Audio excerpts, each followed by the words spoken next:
The dust rose in lazy spirals behind Emery Pike's wagon train, coating the storefronts of Welton Ridge in a fine red film. The banker sat high on his lead wagon, black suit unmarred despite the morning heat that already had most folks sweating through their shirts. Behind him, 3 more wagons rolled steady, loaded with supplies from the county seat. Coffee, flour, ammunition, and ledgers thick with debts. Between the second and third wagon, a man stumbled. The rope binding his wrists to the wagon's rear axle allowed him just enough slack to keep pace, but not enough to stand straight. His shirt, once white, hung in tatters. Welts crisscrossed his back where the fabric had torn away. Each step kicked up more dust that settled in the raw wounds. Pike's voice carried clear across the main street. "Let this be known to every soul in Welton Ridge. Whoever helps this thief will face my wrath. The law protects honest men's property, and I am the law's instrument here." Nora Brightwell pressed her palm against the rough wood of her parents' porch post. She'd arrived back in town just 3 days prior, after burying her husband in Denver. Consumption had taken him slow, eaten away at him until there was nothing left but debt, most of it owed to the very man now parading through town like some medieval lord. The stranger lifted his head as the wagons rolled past her porch. His eyes, she noticed, were the color of creek water, clear despite everything. Then his knees buckled. The rope went taut. The wagon dragged him perhaps 10 feet through the dirt before Pike raised his hand to halt the procession. "Stand up, Langston. Your bond ain't near worked off." Bond. Nora knew that word well enough. Labor bonds, they called them. Contracts that turned men into something barely better than slaves when they couldn't pay their debts. Legal, perhaps, but there were ways and ways of enforcing such things. The man, Langston, struggled to his knees. Blood seeped through the dust on his palms where the road had scraped them raw. Around them, townsfolk found urgent business elsewhere. Mrs. Morrison ducked into the mercantile. The Hendricks boys suddenly needed to check their horses' shoes. Even Pastor Callum turned his face away, though his jaw worked like he was chewing bitter herbs. Nora stepped off the porch. The boards creaked under her boots. Her husband's boots, still too big but all she had that would last rough ground. 20 paces to the street, another 10 to where Langston knelt. "Ma'am." Sheriff Warren materialized at her elbow, his voice low. "Best you step back." Warren was old enough to be her father, moved slow as cold molasses, but his star still caught the light true. She'd known him since she was small, remembered when his hair was brown instead of gray, when his back was straight instead of bent. "Man needs water," she said. "Man needs to learn consequences," Pike called down from his perch. "Mrs. Brightwell, isn't it? Recent widow, I hear. My condolences. Perhaps you should concern yourself with your own debts before taking interest in others." Heat flushed her neck, but she kept her voice level. "Christian charity ain't a debt, Mr. Pike. It's a duty." She knelt beside Langston, pulled the kerchief from her pocket, one of the few things she'd kept of her mother's, and dabbed at the blood on his forehead. He flinched but didn't pull away. "You're making a mistake," Pike said, but Warren had moved between them, hand resting casual-like on his pistol. "No law against giving comfort," the sheriff said. "You made your point, Pike. Move along. The law says you can work him. Don't say nothing about dragging him through town for sport." Warren's voice carried the kind of steel that came from decades wearing a badge. "I'll thank you to conduct your business outside town limits if this is how you mean to do it." Pike's jaw worked. Several of his men shifted restless in their saddles, hands drifting toward weapons. But Warren just stood there, patient as stone. Finally, Pike gave a sharp nod. "Cut him loose," he told one of his men. "He can walk back to the ranch on his own. If he runs—" Pike's gaze found Nora. "I'll know where to start looking." The rope fell away. Langston's arms dropped like they were made of lead. The wagons rolled on, Pike's voice drifting back. "Anyone shelters him, they'll answer to me. That's not a threat, good people. That's the law." Dust settled. Folks began emerging from doorways, careful not to look direct at where Nora still knelt. She got her arm under Langston's shoulder, helped him struggle to his feet. Lord, he was tall when he stood, 6 feet and change, built for work despite his current state. "Can you walk?" she asked. He nodded, though his legs shook with the effort. Warren cleared his throat. "Nora, I can't tell you what to do. But I can tell you Pike don't make idle threats. I know it. Your parents' place, it's isolated out there. If trouble comes, then I'll handle it like they did. She adjusted her grip on Langston's arm. Besides, Sheriff, you just said there's no law against Christian charity. Warren's smile was tired. No, I don't suppose there is, but Pike's got ways of making his own law. You remember that? She would, but remembering and bowing to it were two different things. The walk to her parents' homestead took near an hour. Langston managed most of it on his own feet, though she had to steady him when they crossed Miller's Creek. The house sat a quarter-mile from town proper, backed up against a stand of pine that her father had refused to clear. Like the smell, she murmured, more to herself than her companion. Said it reminded him of home. Home was a generous word for what she'd inherited. 2 rooms, a lean-to kitchen, and a barn that needed new boards on the north side. But the roof was sound, the well was deep, and the 3 acres of cleared land could grow enough to keep 1 person, maybe 2, if worked right. She got Langston inside, into the single chair that hadn't been sold to pay for her husband's medicines. He sat heavy, like his strings had been cut. In the better light, she could see the full extent of Pike's work. The welts were bad, but it was the hollowness in his cheeks that told the real story. How long had Pike been working him? Weeks? Months? I need to tend those wounds, she said. Means cutting what's left of your shirt away. He nodded, started working at the buttons with fingers that shook. She turned away, busied herself with the supplies she'd need. Apple vinegar for cleaning. Her mother swore by it. Sulfur powder to keep infection at bay. Clean cloth for bandages, though she had precious little of that. When she turned back, he'd managed the shirt. The damage was worse than she'd thought. Some of those marks were fresh, but others had scarred over. This wasn't his first time under Pike's particular brand of justice. She worked in silence, cleaning each wound careful as she could. He never made a sound, though she saw his knuckles go white where he gripped the chair. When she finished with his back, she came around to check his wrists. The rope had cut deep. "What's your name?" she asked. "Your Christian name, I mean." "Reed." His voice came out rough, like he hadn't used it for more than screaming in a good while. "Reed Langston." "I'm Nora. You know that already, though." She wrapped clean strips around his wrists, tied them off neat. "You hungry? I've got beef bones for broth and some bread that's only a day old." He looked at her then, really looked, and she saw something flicker in those creek water eyes. "Why? Why what? Why help me? You heard what Pike said." She stood, wiped her hands on her apron. Another thing of her mother's, worn soft with years. "Man threatened me once before. Said if I didn't sell him this land for half its worth, he'd make sure my husband never got the medicine he needed. I sold. My husband died anyway." She moved to the stove, began building up the fire. "I figure I already paid Emery Pike everything I mean to. He wants more. He'll have to come take it." Reed was quiet for a long spell. When he finally spoke, his voice was steadier. "He will come." "I expect so." She set the pot onto heat, added the bones she'd been saving, a handful of wild onions from the garden. "But that's tomorrow's trouble. Tonight you need food and rest. Can't fight anything on an empty stomach." She'd heard him shift in the chair. "I don't want to bring trouble to your door." "Trouble was already here, Mr. Langston. You're just the excuse for it to knock." She turned, found him trying to stand. "Now sit yourself back down.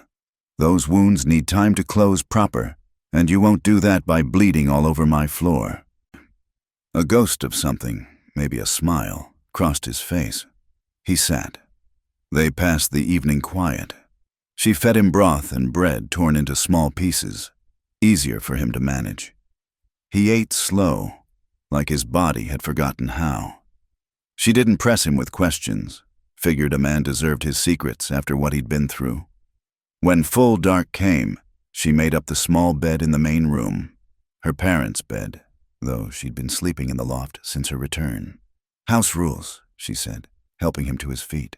"No questions tonight about how you came to be in Pike's hands. No leaving until those wounds have had at least a day to start healing proper.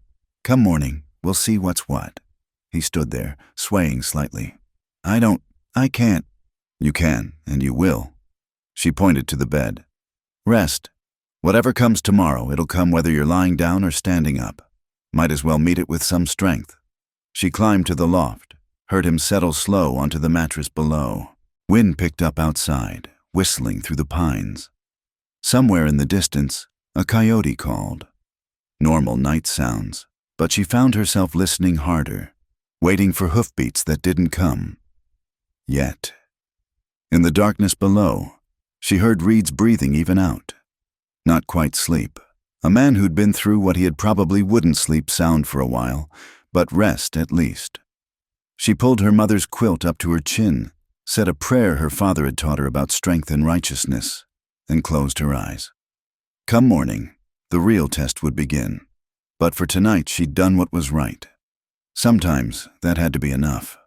The rooster hadn't crowed yet when Nora woke to the sound of breathing that wasn't her own. For a moment, caught between sleep and waking, she thought it was Thomas. Then memory rushed back cold as creek water. Thomas was buried in Denver. The man downstairs was a stranger she'd pulled from the dust. She dressed quiet in the loft, fingers working buttons by feel in the pre-dawn dark. Below, Reed's breathing had gone ragged. Dream or pain? She couldn't tell. Both, maybe. The ladder creaked on the third rung. Always had, no matter how her father had tried to fix it. Reed jerked upright, hand reaching for something that wasn't there. A weapon, she figured. Man probably hadn't slept without one in reach until Pike got hold of him. Just me, she said soft. Sun'll be up soon. He blinked, orienting himself. In the dim light filtering through the windows, she could see the sheen of sweat on his forehead. Fever or nightmare, either one needed tending. I'll heat water, she said. Those bandages need changing. She built up the fire, set the kettle on. Morning routine, same as any day, except for the man sitting careful on the edge of her parents' bed. He'd pulled on what was left of his shirt, though it hung open. Trying for propriety, she supposed, though they were well past that. How long were you with Pike? She asked, figuring morning was far enough from night to break her own rule about questions. Reed watched her hands as she worked, crushing dried willow bark for tea. 4 months, maybe 5. Days run together after a while. The bond, was it legitimate? His laugh was dry as dust. Legitimate as Pike could make it. My brother Samuel, he took sick. Needed medicine. Doctor from the county. Pike offered a loan. Reed's hands flexed, remembering. Terms seemed fair until Samuel died anyway. Then Pike said the debt had doubled. Interest, burial costs, processing fees. When I couldn't pay, he took you instead. She'd heard the story before. Different names, same ending. The law allows for labor bonds, but there's supposed to be limits. Food, shelter, fair treatment. Pike's got his own definition of fair. Reed touched his ribs careful-like. Broke 2 of these when I tried to run the first time. Said it was my own fault for making him chase me. The kettle whistled. She poured water into 2 cups, added the willow bark to 1. Drink this. It'll help with the pain and any fever. He took the cup, sniffed suspicious. Smells like tree.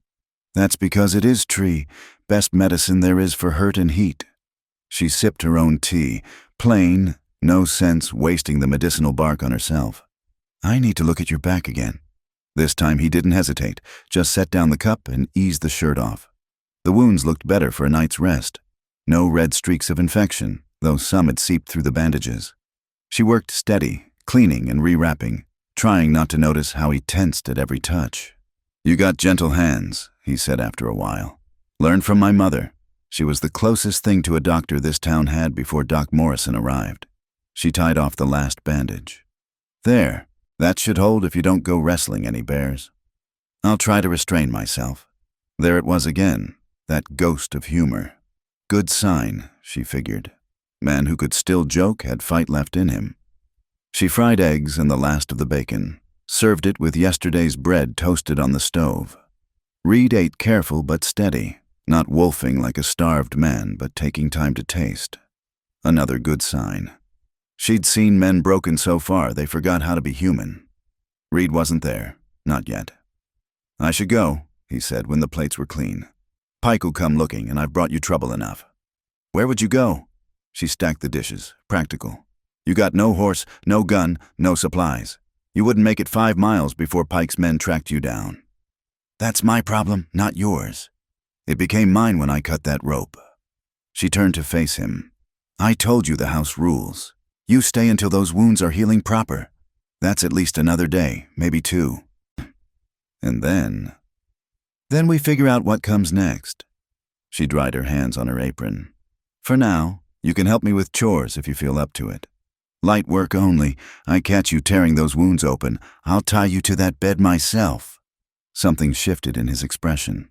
Why are you doing this? She'd asked herself the same through the long night. Because somebody needs to. Because Pike's gotten too comfortable making his own law. Because... She stopped, looked out the window at the mountains going gold with dawn. Because I've spent the last year watching my husband die by degrees, and I couldn't do nothing about it. This, maybe I can do something about. Reed stood slow, testing his balance. I was a carpenter before. These hands still work, even if the rest of me's some worse for wear. You mentioned the barn needs boards. North side's got gaps you could throw a cat through. She fetched her father's tool bag from the lean-to. But you take it easy. First sign you're struggling, you stop. Deal? Deal. They worked through the morning, her sorting what vegetables were worth saving in the root cellar while he measured boards and marked cuts. He moved careful but competent, handling the tools like old friends. She found herself watching when he didn't notice, the way he tested each board's strength before trusting it, the methodical way he planned each repair. You're good at that, she said when they stopped for water. Samuel was better. He had the eye for it, could look at a piece of wood and see what it wanted to be. Reed set down the saw, flexed his fingers.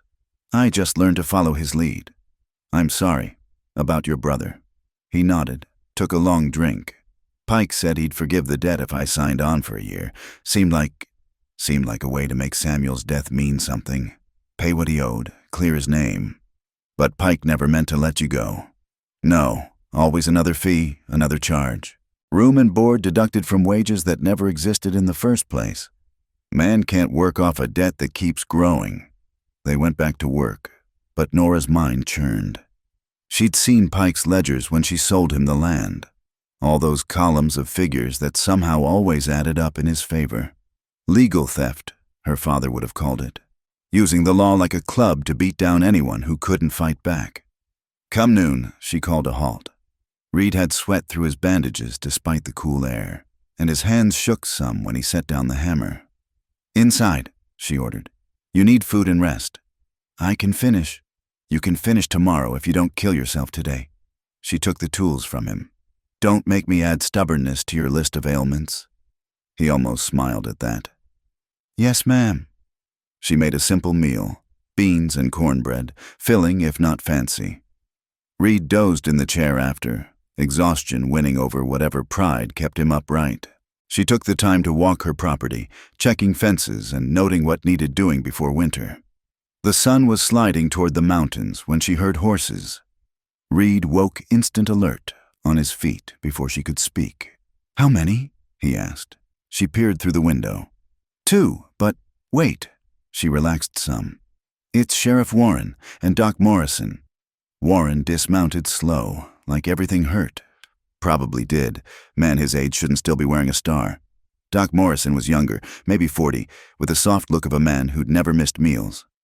Afternoon, Nora, Warren said, touching his hat. Mind if we come in? Since when do you ask? But she held the door wide. Warren's eyes found Reed immediate, took in the bandages, the careful way he stood. Mr. Langston, you're looking somewhat better than yesterday. Sheriff. Reed's voice was careful neutral.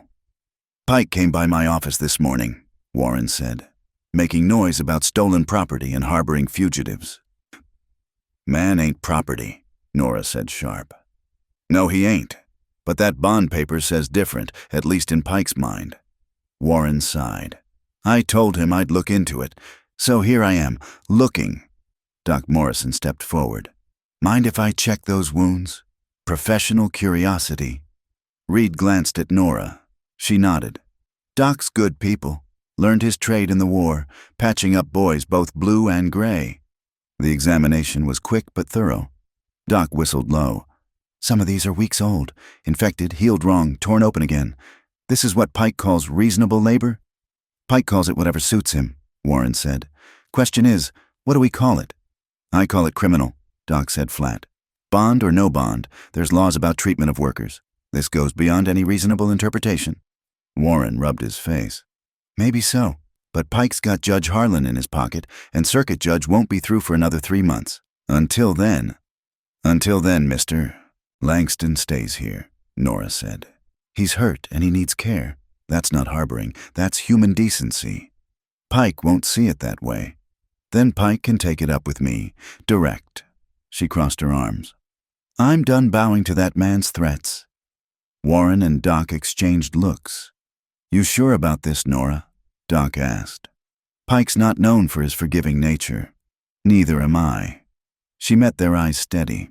My parents built this place with their own hands. My husband's buried with Pike's promises in his pocket. I've got nothing left to lose that matters. You've got your life, Warren said quiet. Such as it is. She turned to Reed. Though I won't make that choice for anyone else. Mr. Langston, if you want to go with the sheriff, avoid more trouble. I'm staying. Reed's voice was firm. Until I'm healed enough to leave without bringing more trouble to your door. Warren sighed deep. Well, I've looked into it. Man's clearly injured, receiving medical care. Nothing unlawful I can see. He settled his hat. But Pike won't let this lie. You both understand that? They nodded. I'll do what I can to keep the peace, Warren continued. But my authority only stretches so far. Pike's got men, money, and enough legal cover to make life mighty uncomfortable. We understand, Nora said. After they left, she and Reed stood quiet in the kitchen. The sun was full down now, shadows stretching long across the floor. You didn't have to take a stand, Reed said finally. Could have let them take me, saved yourself the grief. Could have. She lit the oil lamp, adjusted the wick. But that's not who my parents raised. You hungry? There's beans left, and I could fry some potatoes. He caught her hand as she passed, gentle but firm. Thank you. She looked down at his fingers wrapped around hers, calloused from work, careful despite their strength. Thank me when we're through this. Pike hasn't played his hand yet. No, he released her. But for the first time in months, I feel like I might have cards to play back. She served supper quiet, both of them listening for sounds that didn't belong. The wind picked up near midnight, rattling the shutters. Every gust sounded like riders coming fast. But morning came peaceful, just the rooster and the everyday sounds of a world waking up. One day down. How many more to go? Only time would tell. The paper was nailed to her door with a roofing spike, driven so deep it took Reed 10 minutes to work it free. One word in red ink. Thief. The letters bled into the grain of the wood like an accusation. Pike's handiwork?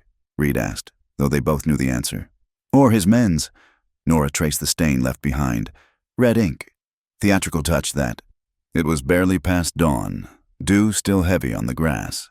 She'd come out to feed the chickens and found Pike's message waiting. Now the hens pecked around their feet, oblivious to the way the morning had shifted from peaceful to ominous. I'll sand it out, Reed said. Won't take, but... No. She folded the paper precise, tucked it in her apron pocket. Let it stay. Let everyone who comes to my door see what Emery Pike thinks of Christian charity. Reed studied her face. 3 days he'd been here now, and she'd seen him grow steadier with each sunrise. The wounds were closing clean, the hollow in his cheeks filling out some with regular meals, but this morning something new flickered in his eyes, worry that wasn't for himself. This is just the start, he said. I know it. She scattered the last of the corn. Come on, we've got work to do. But work wasn't easy to come by that day.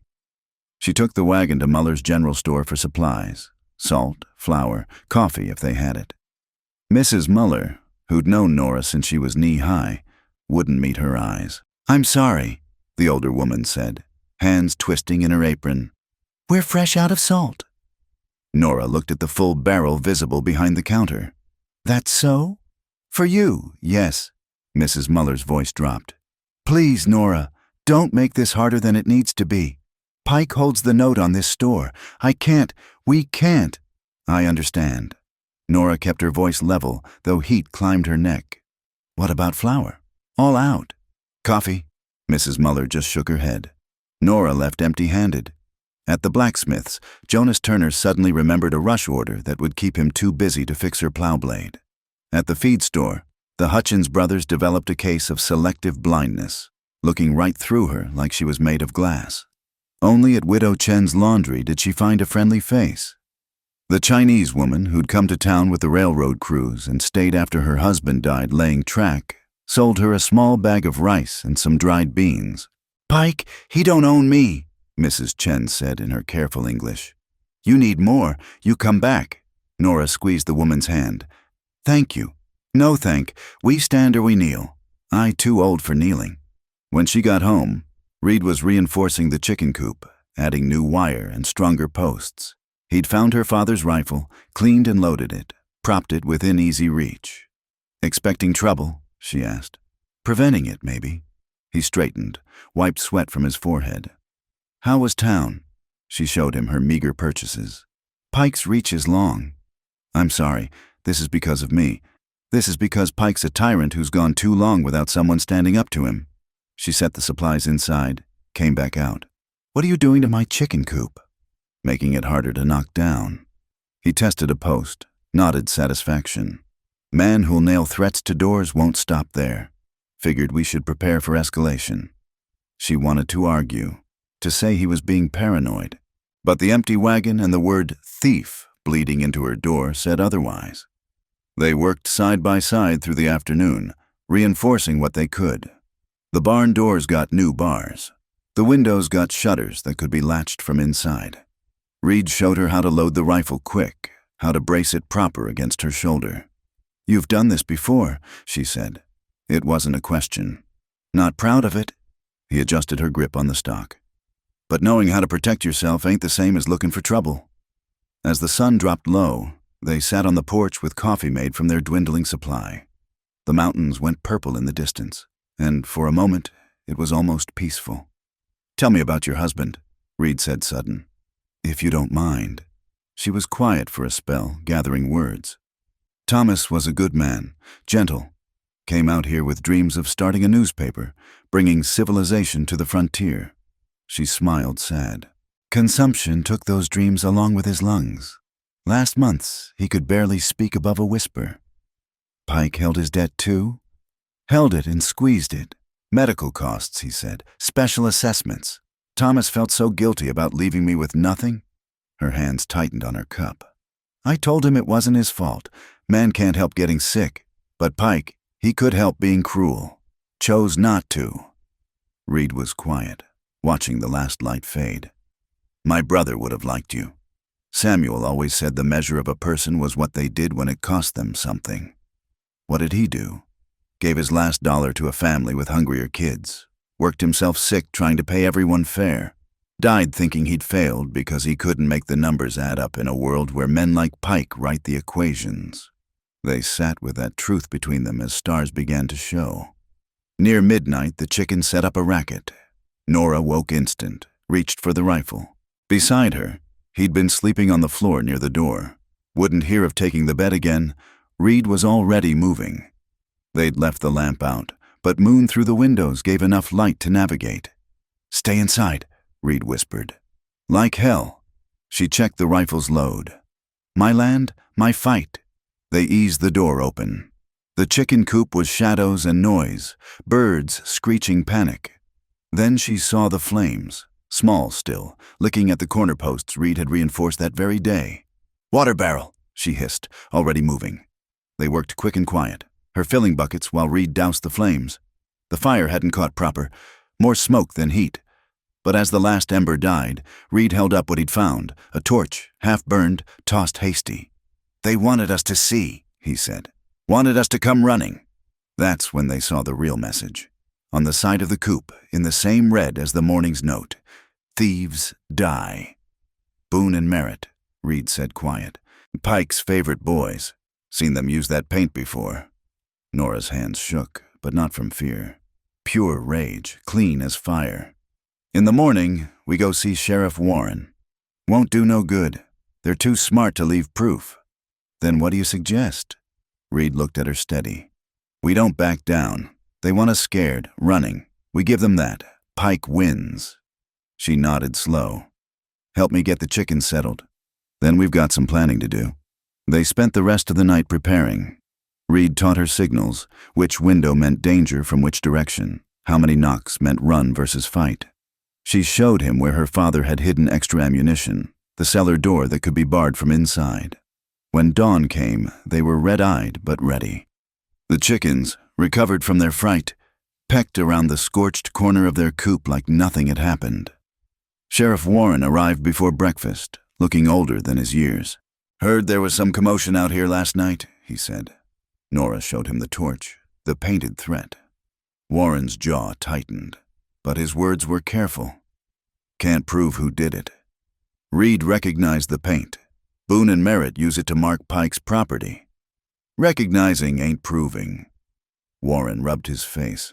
I know Pike's boys did this. You know it. Hell, probably half the town knows it. But knowing and proving in front of Judge Harlan are two different beasts. So they can terrorize us with impunity? Nora's voice cut sharp. I didn't say that. Warren looked between them.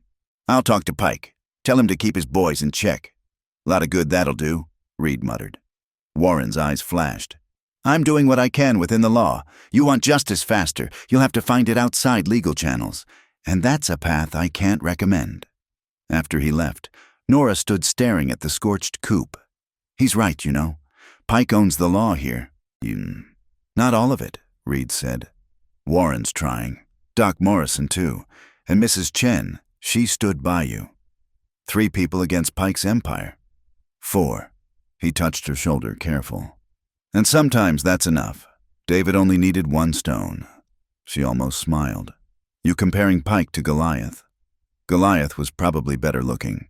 That surprised a laugh from her, short but real. Come on, chickens still need feeding, and that north wall won't fix itself. They went back to work, but kept the rifle close. Every wagon on the road made them tense. Every shadow could be threat. But the day passed quiet. Too quiet, maybe. The silence that comes before storms. As evening fell, Reed stood from the supper table sudden. I should go. What?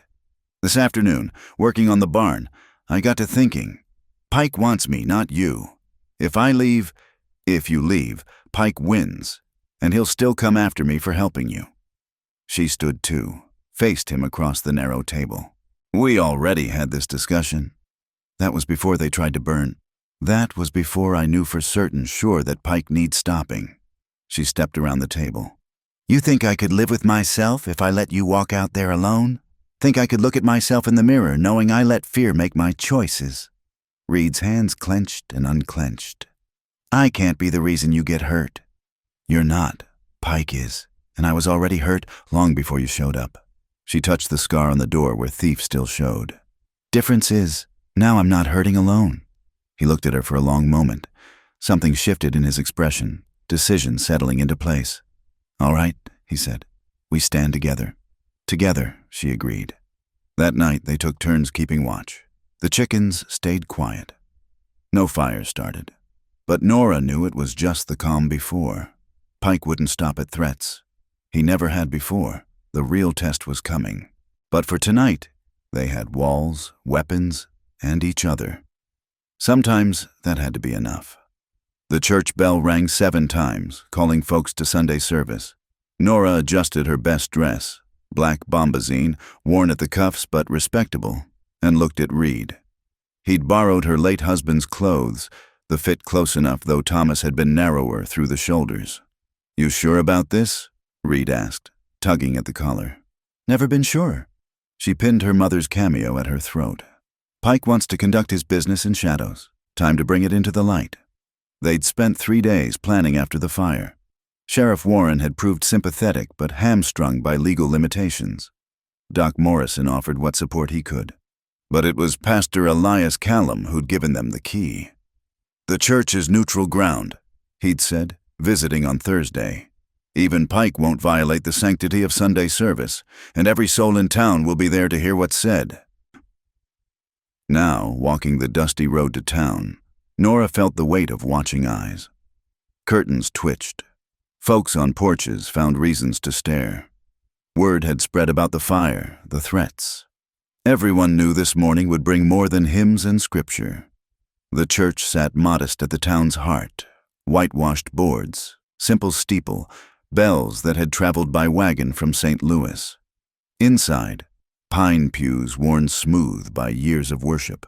Nora had been baptized here, married here, might be buried here too, if this went wrong. They entered to a wave of whispers. Heads turned.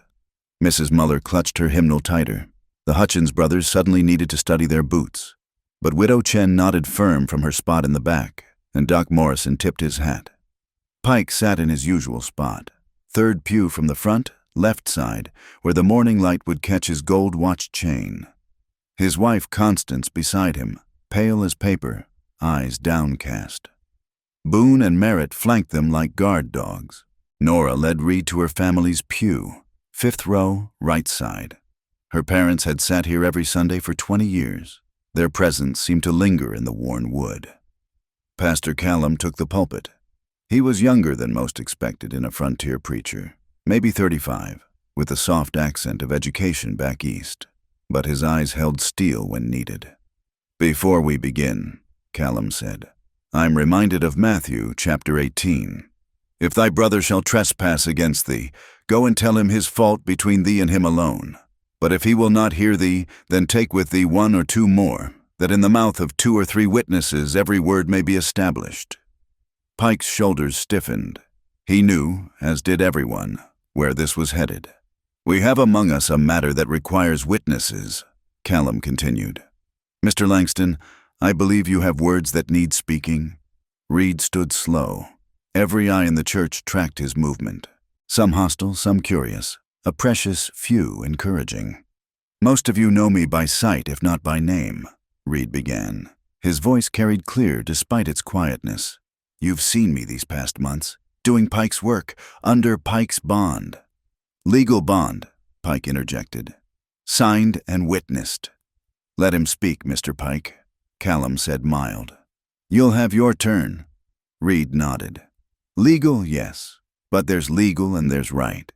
The bond promised fair wages against debt, food and shelter fitting a working man, treatment according to Christian principles." He turned, let the congregation see the still healing marks on his wrists. "This what you call Christian?" Murmurs rippled through the pews. Mrs. Morrison gasped soft. Even some of Pike's supporters looked uncomfortable. "The man owed a debt," Pike said, standing. "His brother's debt, which he assumed freely. I provided work to pay it off." "Work, yes, but what kind?" Reed's voice strengthened.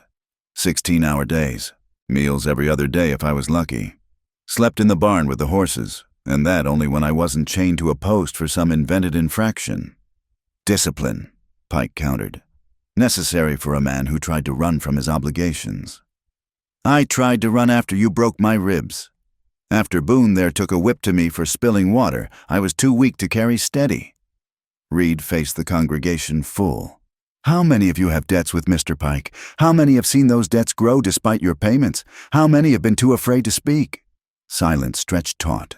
Then, from the back, Widow Chen stood. "My husband," she said careful. "He owe Mr. Pike $50. We pay 60. Pike say still owe 100. Say interest. Say processing. My husband work himself to death trying to pay debt that never gets smaller." Jonas Turner shifted in his seat. "That true, Pike?" "Business is complex," Pike said smooth. "Interest rates are clearly stated in all contracts." "Buried in language most folks can't parse," Doc Morrison said, standing. "I've seen those contracts when men come to me broken from trying to meet your terms. If people can't read, that's not my fault." "No," Sheriff Warren said from his spot by the door. "But taking advantage of it might be." Pike's face flushed red. "I've broken no laws." "Neither did the Pharisees," Pastor Callum observed. "Yet Christ had words for them too." More people stood. Not many, fear still held strong, but enough. The widow Patterson, whose son had disappeared after signing a bond. Old Miguel, who'd lost his smithy to foreclosure despite never missing a payment. One by one, stories emerged. "Enough!" Pike's voice cracked like a whip. "I'll not stand here and be slandered by debtors and thieves." "Then sit," Nora said, standing. "And hear the truth you've been running from." Pike's eyes narrowed. "Mrs. Brightwell, I should have expected you'd be mixed up in this theater. You held my husband's life for ransom. $20 for medicine became $200 in fees. When he died, you tried to take our land for a quarter its value." She pulled the paper from her pocket. "Then you nailed this to my door, set fire to my property, threatened anyone who showed Christian kindness." "Prove it," Boone growled. "In court? Can't. You made sure of that." Nora addressed the congregation.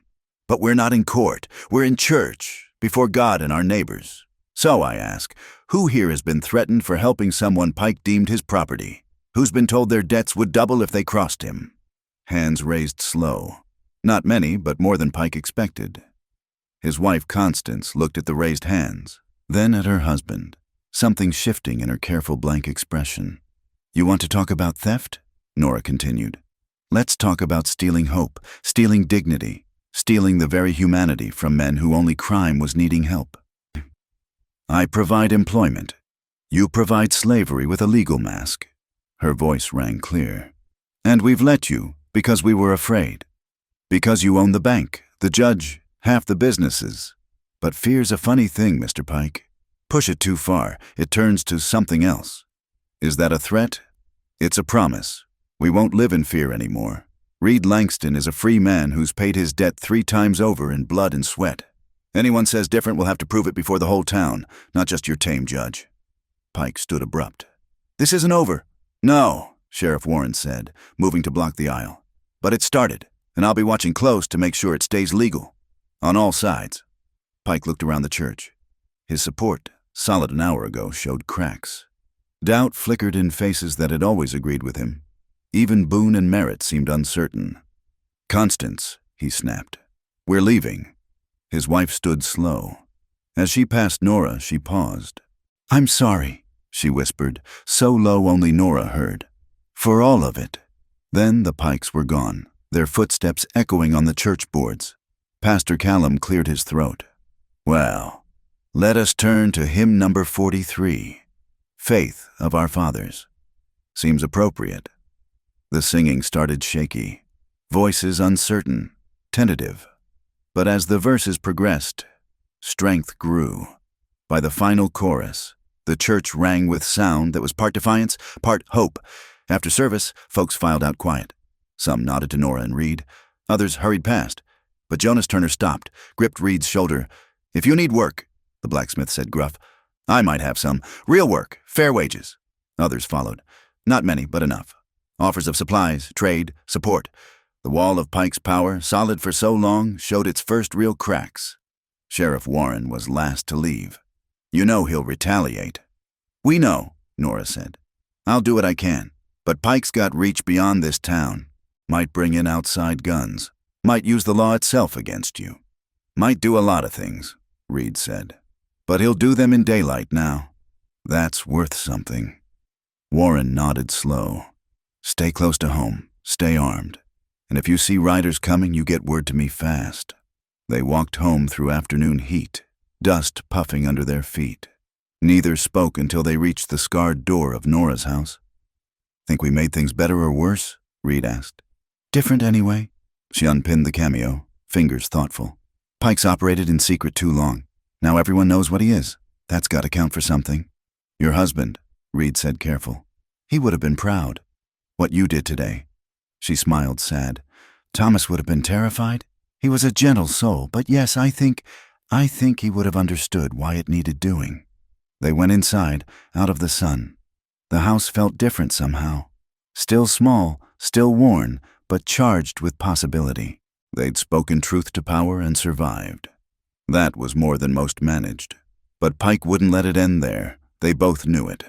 The real fight was still coming. For now, though, they had this. A quiet afternoon, honest work waiting, and the knowledge that they wouldn't face whatever came next alone. The town had seen. Some would stand with them. It was a start. The bounty notice appeared Monday morning, nailed to every post in town. $5,000 for Reed Langston. Wanted for theft? breach of contract, and assault on Emery Pike's property. The amount was obscene, more than most folks saw in 5 years of honest work. Assault? Reed stared at the paper Sheriff Warren had brought. I never touched Pike or his men. Says here you attacked Boone 3 weeks back. Broke his nose. Warren's voice was flat. Course Boone's nose looks fine to me, but Judge Harlan signed the warrant based on Pike's testimony. Nora set coffee before both men, her movements sharp.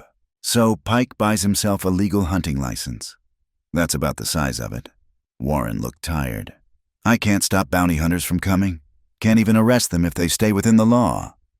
And if they don't, Reed asked, then we'll deal with that when it happens. The sheriff stood. I'd suggest you stay close to home. Maybe consider running. Reed shook his head. Done running, Sheriff. After Warren left, they sat quiet at the kitchen table. Through the window, dust devils danced across the yard. The morning felt heavy, charged like air before lightning. 5,000, Nora said finally. That'll bring every gun for hire in 3 territories. I know. Reed flexed his hands. I should go. Lead them away from here. We've had this conversation. She stood, began clearing cups with controlled precision. You leave now. You're just a lone man with a price on his head. Here, you've got walls, weapons, and witnesses. Witnesses won't stop a bullet. No, but they might stop Pike from getting away with murder. By noon, the first bounty hunters had arrived. 2 men, lean and weathered, asking questions at the saloon. By evening, 3 more had ridden in.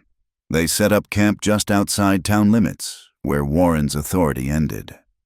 Jonas Turner brought news with the horseshoe order.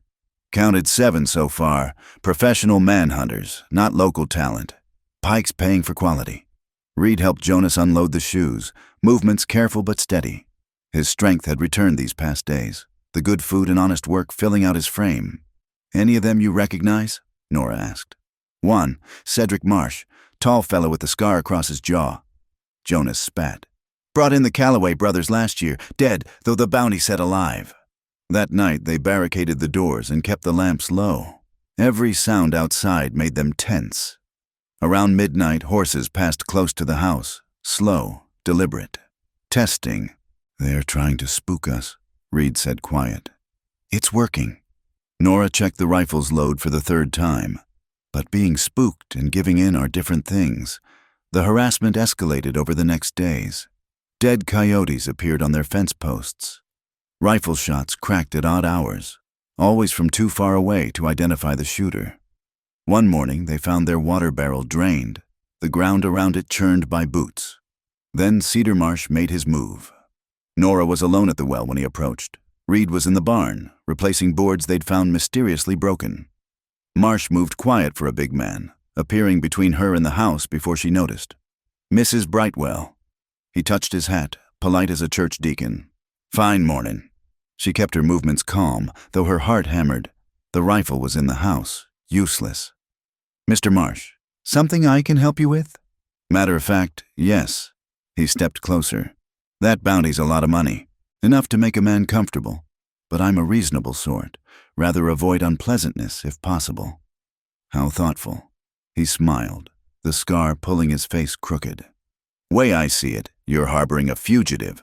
That's illegal, makes you an accomplice. Now, I could include that in my report to Pike, or... His hand moved to her elbow, grip firm. We could come to an understanding. Let her go.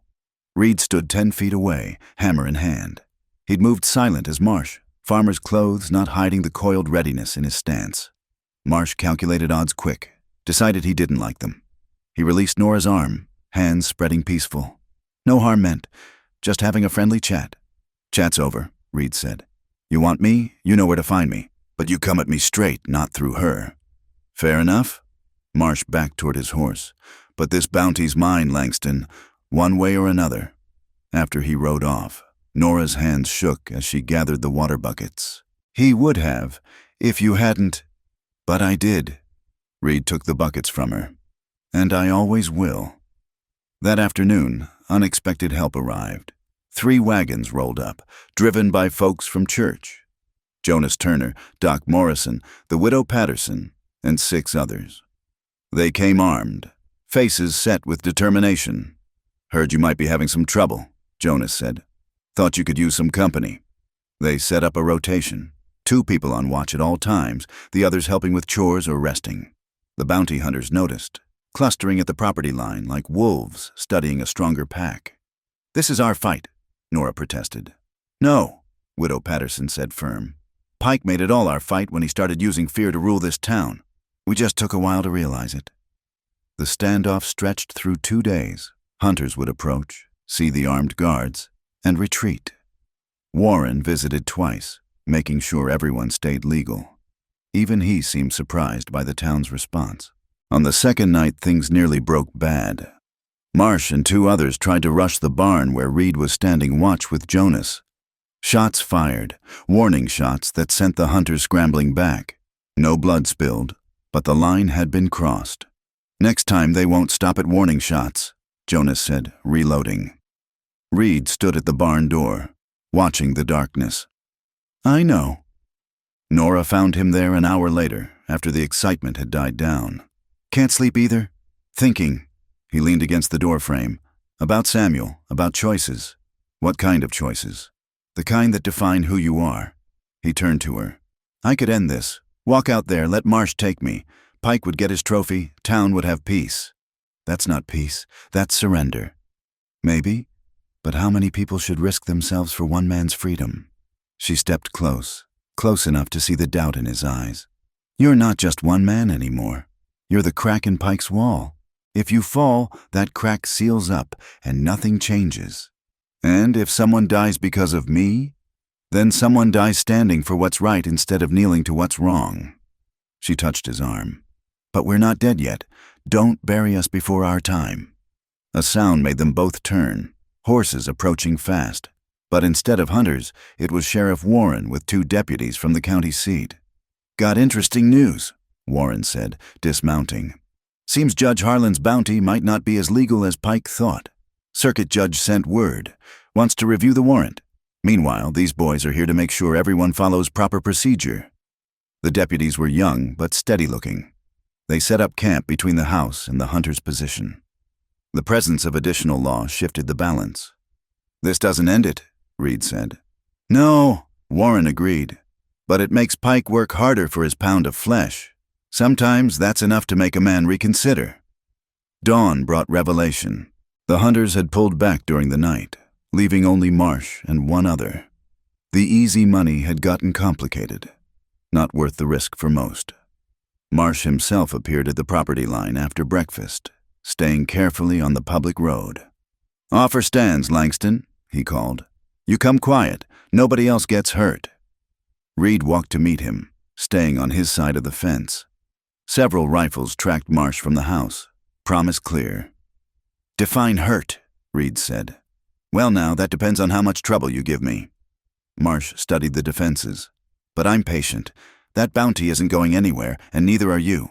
Sooner or later you'll be alone. Make a mistake. Then we'll settle this proper. Maybe, or maybe that circuit judge finds Pike's warrant isn't worth the paper it's printed on. Marsh smiled cold. Maybe, but Pike's got deep pockets and a long memory. Even if this bounty fails, there'll be another. And another. How long can you live looking over your shoulder? Long as it takes, Reed said. I've got something now I didn't have in Pike's chains. What's that? Something worth fighting for? Marsh's expression flickered. Confusion, maybe, or recognition. Then he touched his hat, mocking, and rode away. Inside, the defenders were sharing breakfast. The Widow Patterson had brought fresh bread. Doc Morrison contributed preserves. It felt almost like a church social, except for the rifles propped against every wall. He's right, you know, Reed said quiet to Nora. Pike won't stop. Then we won't either. She passed him coffee, their fingers brushing. One day at a time, Reed. That's all anyone can do. Sheriff Warren pulled him aside after the meal. Circuit judge will be here in a week. Can you hold out that long? We'll hold, Reed said. But privately, he wondered. A week was a long time when every shadow might hide a gun. And Pike had resources they were only beginning to see. Still, looking around the room at neighbors who'd chosen to stand rather than kneel, he felt something he hadn't in months. Hope. It was fragile, uncertain, but real. They'd bought time. Now they had to survive it. The attack came at midnight, when the moon was down and exhaustion had dulled the watchers' edges. The first Nora knew of it was glass shattering in the kitchen, followed by the acrid smell of coal oil. "Fire!" She rolled from bed, grabbed the rifle. "Reed!" He was already moving, throwing open the door to assess the threat. Flames licked at the kitchen window where a torch had been thrown. Outside, drunken whoops and the thunder of hooves, at least a dozen riders circling the house. "Stay low," Reed shouted over the noise. "They're trying to drive us out." More torches arced through the darkness. One hit the porch roof, another bounced off the reinforced shutters. Nora dropped to her knees by the window, picking targets in the swirling chaos outside. She fired once, twice, warning shots that sent riders veering away. Reed had made it to the kitchen, beating at flames with a wet blanket. Smoke began filling the house, thick and choking. Through the window, Nora could see their guards pinned down in the barn. Muzzle flashes showed they were fighting back, but they were outnumbered. "Can't stay here," Reed called, coughing. "Smoke'll kill us before the fire does." A voice rose above the chaos. Pike himself, drunk on whiskey and power. "Come on out, Langston. Face justice like a man." "That's not justice," Nora shouted back. "That's murder. Same difference." More laughter, ugly and raw. "You chose your side, widow woman. Now burn with it." A shot punched through the wall, inches from her head. She dropped flat, crawling toward Reed. He'd managed to smother the kitchen fire, but smoke poured through broken windows. Outside, she could hear Jonas Turner's voice, trying to rally their defenders. "The root cellar," she said. "We can—" The front door exploded inward. Boone stood silhouetted against flames, pistol raised. Reed moved faster than thought, the water bucket in his hand spinning through the air. It caught Boone full in the face, dropping him, gasping. They were on him before he could recover. Reed stripped his pistol while Nora bound his hands with curtain cord. Outside, the shooting intensified.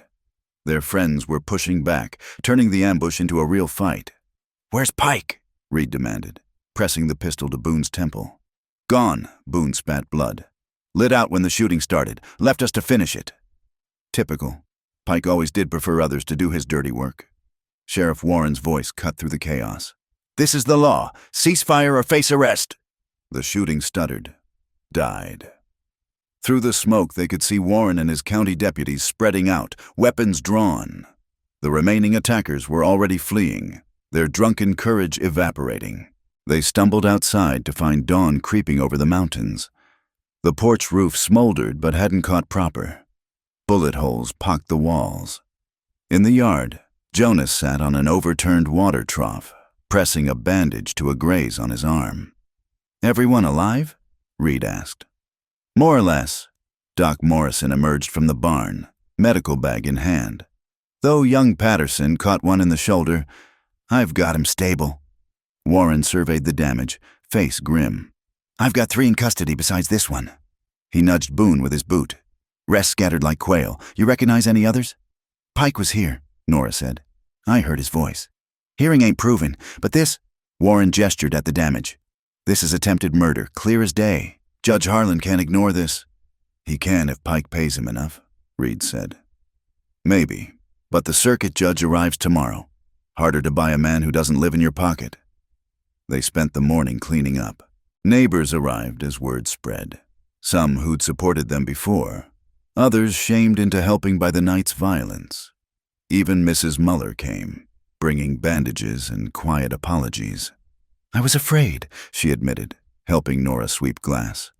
"Still am, but this is too much. Pike's become the very lawlessness he claims to fight." Constance Pike arrived at noon, alone in her buggy. The crowd parted, uncertain. She climbed down, back straight despite the weight of watching eyes. "Mrs. Brightwell," she said. "Mr. Langston, may I speak with you?" Nora glanced at Reed, then nodded. They walked to the garden, away from curious ears. "My husband has lost his mind," Constance said without preamble. "The drinking, the violence, it's escalated beyond all reason." "Your husband tried to burn us alive," Reed said flat.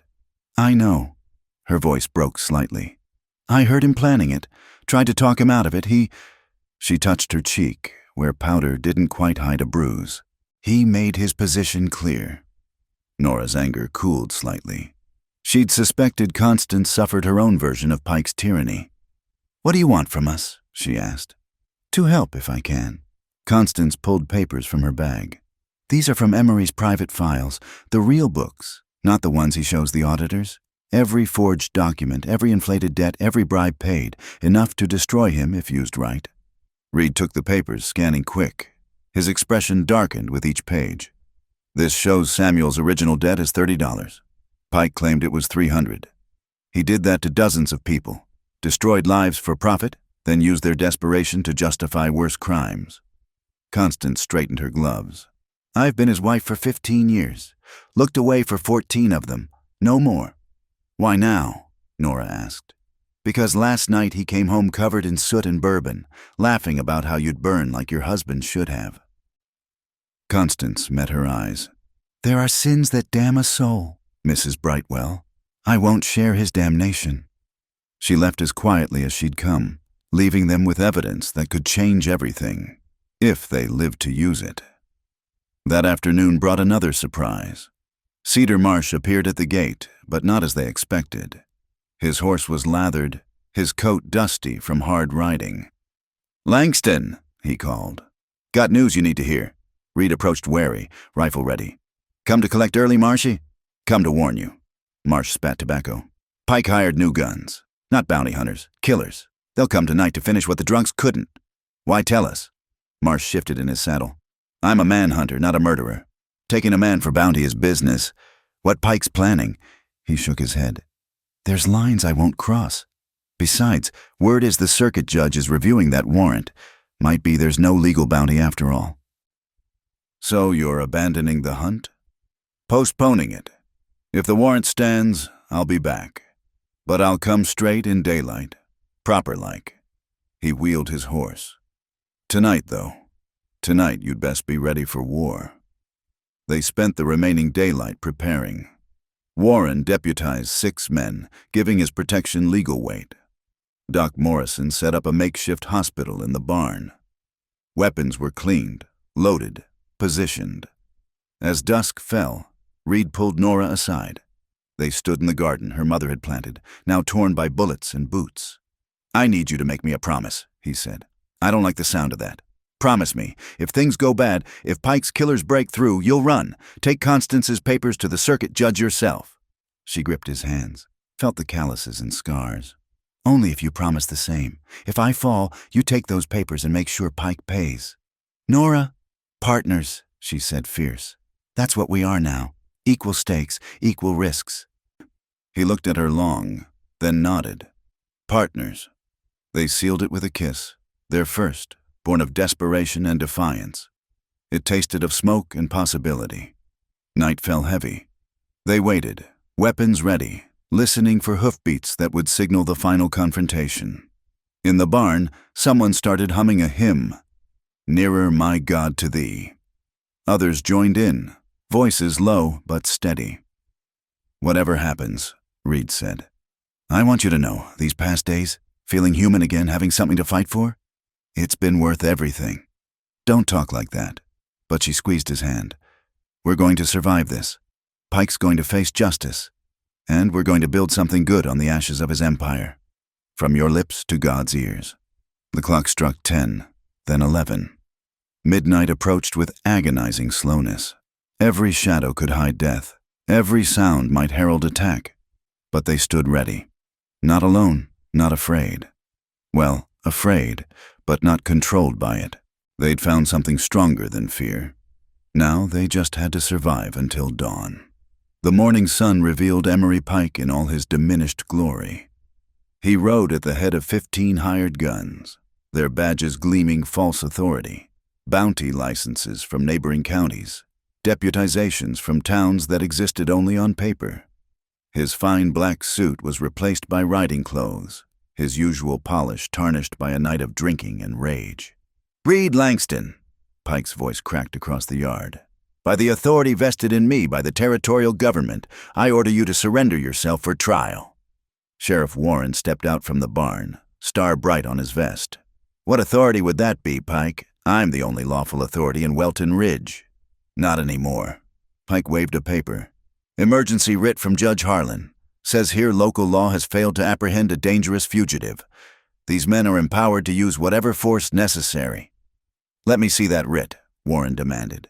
After we've secured the prisoner. Pike's smile was cold. Stand aside, old man, or be arrested for obstruction.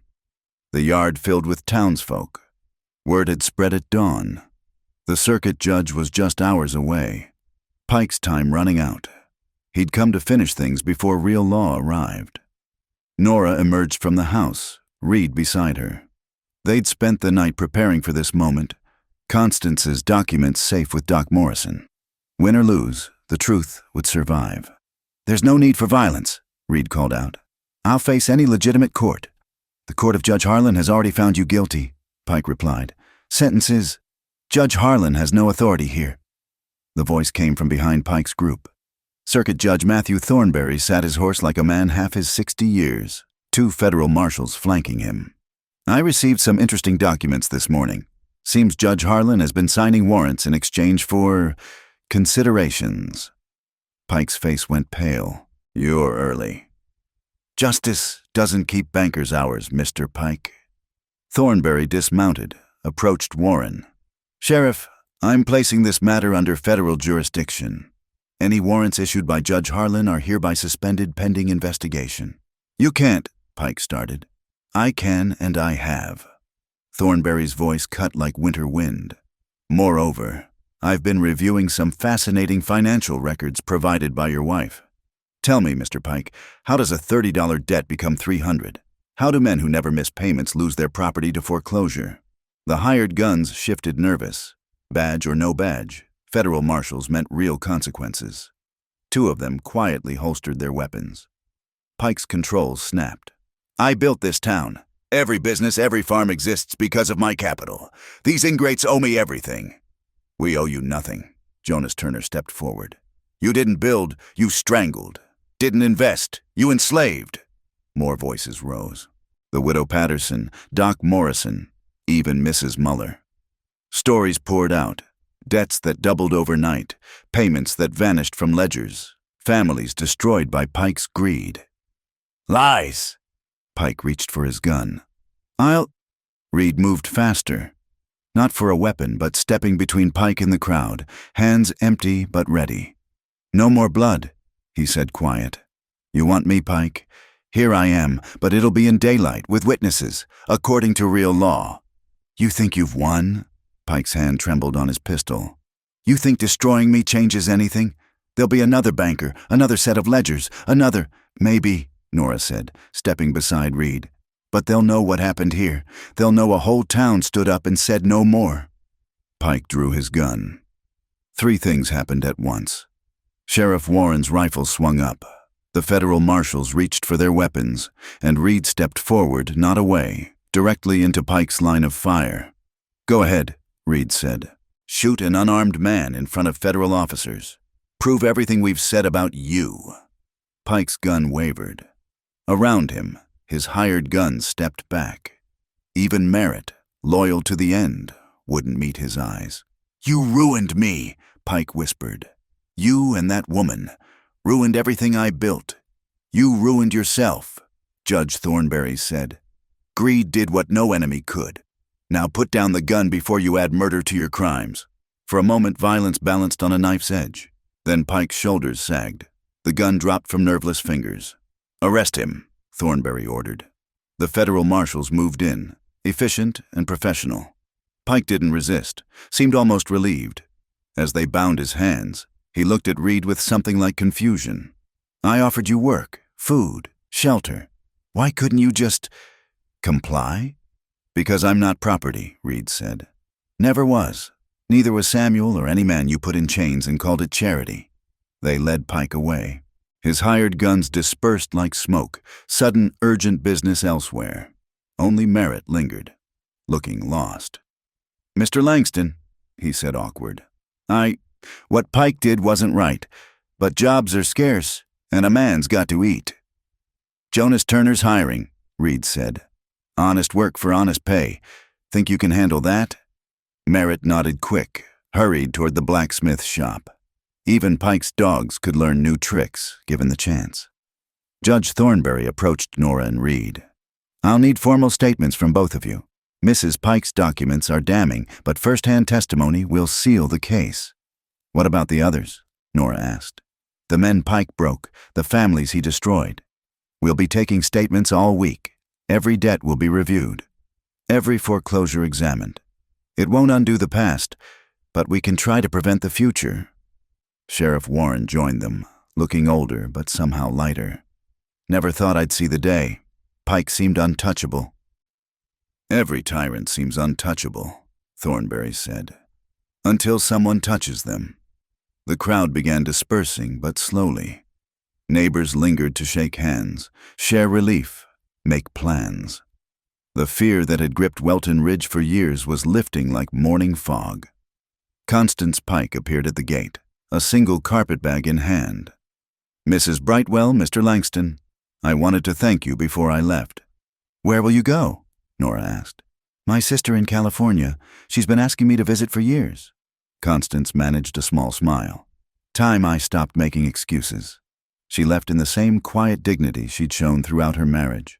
Nora wondered what kind of woman Constance might have been without Pike's shadow over her. As the sun climbed higher, Reed and Nora found themselves alone in the yard. The crisis had passed, the immediate danger gone, but something electric still hummed between them. "So," Reed said, "what happens now?" "Now?" Nora looked around, at the bullet-scarred house, the damaged barn, the garden that would need replanting. "Now we rebuild, fix what's broken, plant what's been torn up." "We?" She met his eyes. "Unless you've got somewhere else to be?" "No." He took her hand, careful as if it might break. "Nowhere else. Nothing else I'd rather do than build something here, with you." "Good." She squeezed his fingers. "Because I'll need help getting this place productive again. Can't pay much, but the company's good and the cause is righteous. Best offer I've had in years." He pulled her close. "Partners?" "Partners," she agreed, and sealed it with a kiss that tasted of gunpowder and promise. Around them, Welton Ridge stirred with new energy. Jonas Turner's hammer rang from the smithy. Doc Morrison tended the last of the wounded. Sheriff Warren walked his rounds with a straighter back. It wasn't the end. There would be trials, testimonies, the slow work of untangling Pike's web of debt and deceit. Other challenges would come, because that was the nature of frontier life. But for today, justice had won. A man who'd thought himself above the law had learned otherwise. A town had remembered its courage. And two people who'd started as strangers had found something worth fighting for. Together. The sun climbed toward noon, warm and clean. Somewhere in the distance, church bells began to ring, not for service, but for celebration. The sound carried across the valley, a promise that some things endured despite all attempts to break them. Hope, community, love, all the things Pike had tried to buy or destroy, flourishing in defiance of his memory. "Come on," Nora said, tugging Reed toward the house. "Those windows won't fix themselves, and I want to sleep without drafts tonight." "Yes, ma'am," Reed said, grinning. They walked inside together, ready to begin the real work of building a life worth living. The autumn rain drummed steady on the new tin roof, a sound that still made Nora smile 3 months after the installation. Reed had insisted on quality materials, no more patching leaks with tar and hope. They could afford it now, with the farm producing steady and Reed's carpentry work in demand. "Letter came," Reed said, entering the kitchen with muddy boots she'd scold him for later. "From the territorial capital." Nora dried her hands on her apron, took the official-looking envelope. Inside, formal language confirmed what they'd heard rumors of for weeks. Emery Pike had been found guilty on all charges. Fraud, extortion, false imprisonment. 20 years hard labor, the judge had said. Fitting justice for a man who'd enslaved others with paper and ink.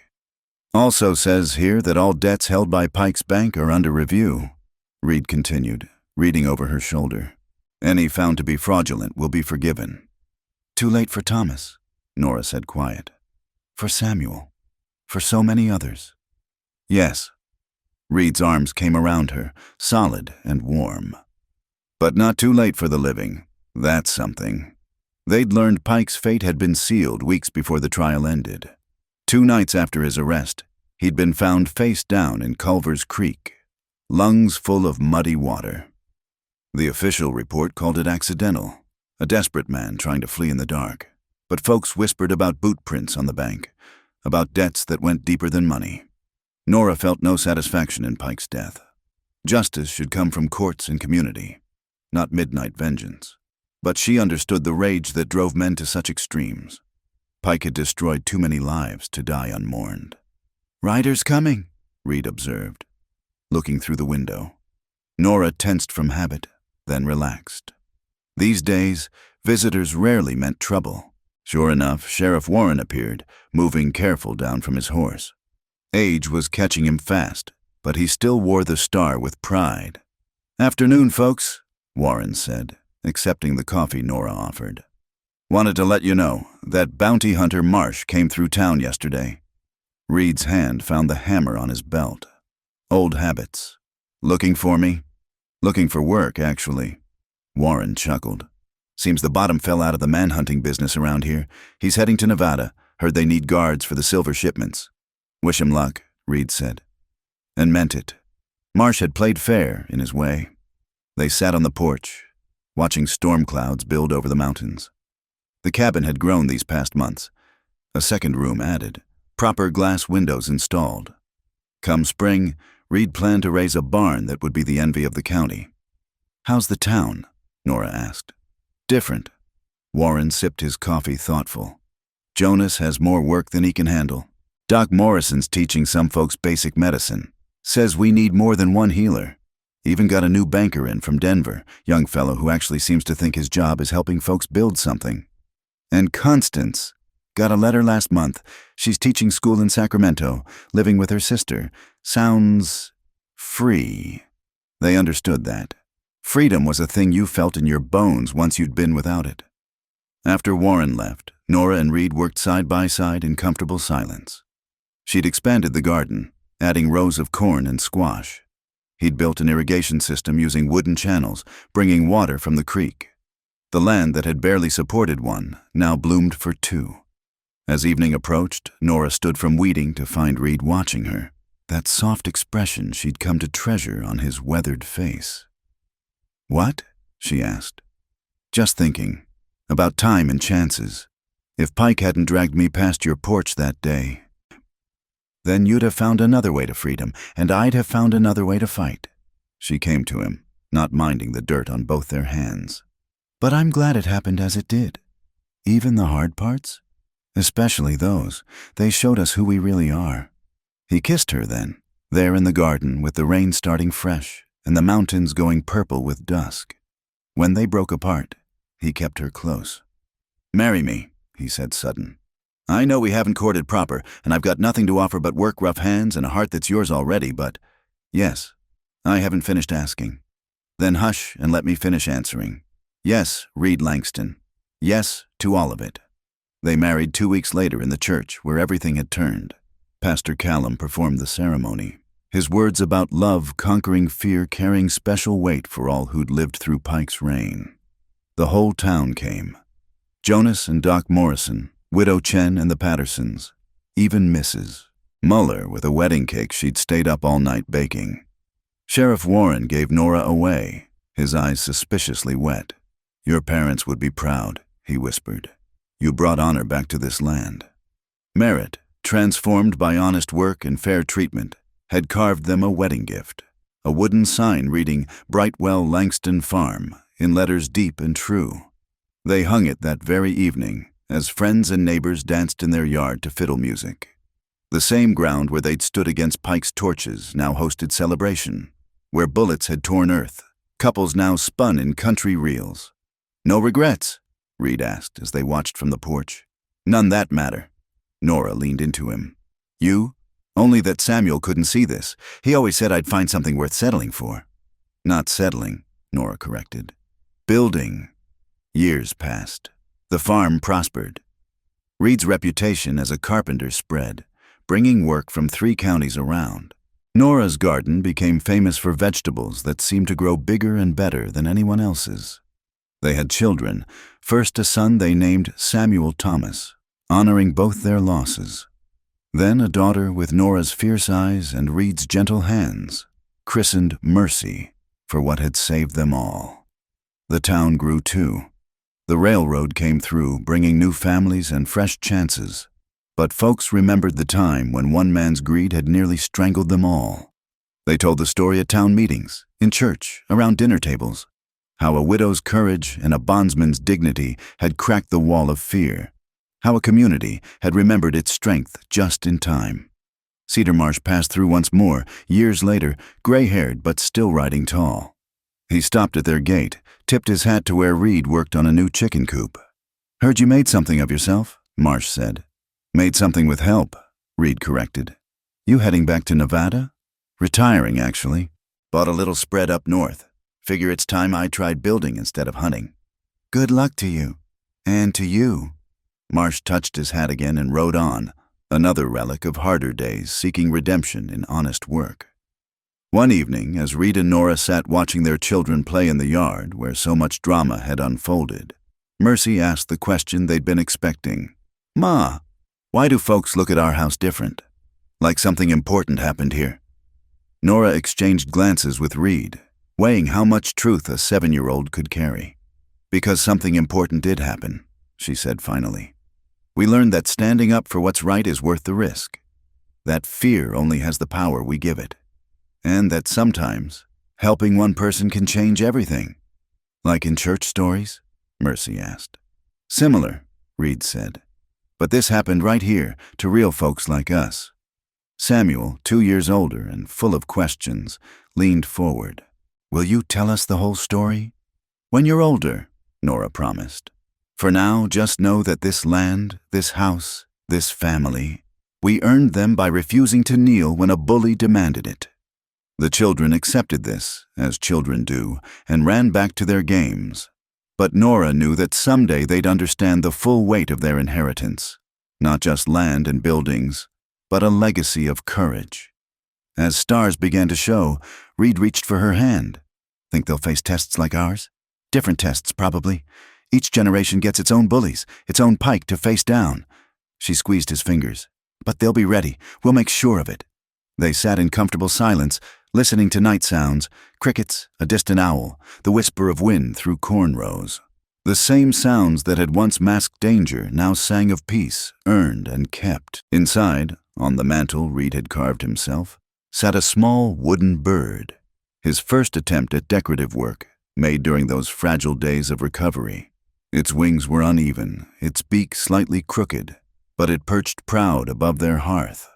A reminder that broken things could heal, that rough hands could create beauty, that even in the darkest times, hope could take flight. The frontier would always be hard. There would be droughts and floods, sickness and loss. Other pikes would rise, other battles would need fighting. But tonight, in this house built on defiance and mortared with love, all was well.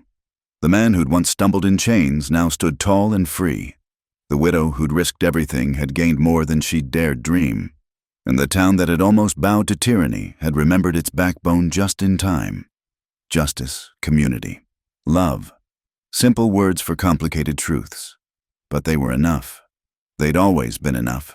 For those with courage to claim them, the lamplight glowed warm through windows that had once been shuttered against violence. And in that light, 2 people who'd saved each other went on with the patient work of living. One day, one season, one small act of goodness at a time. Thank you so much for listening to this story. I'd love to hear where you're enjoying this tale.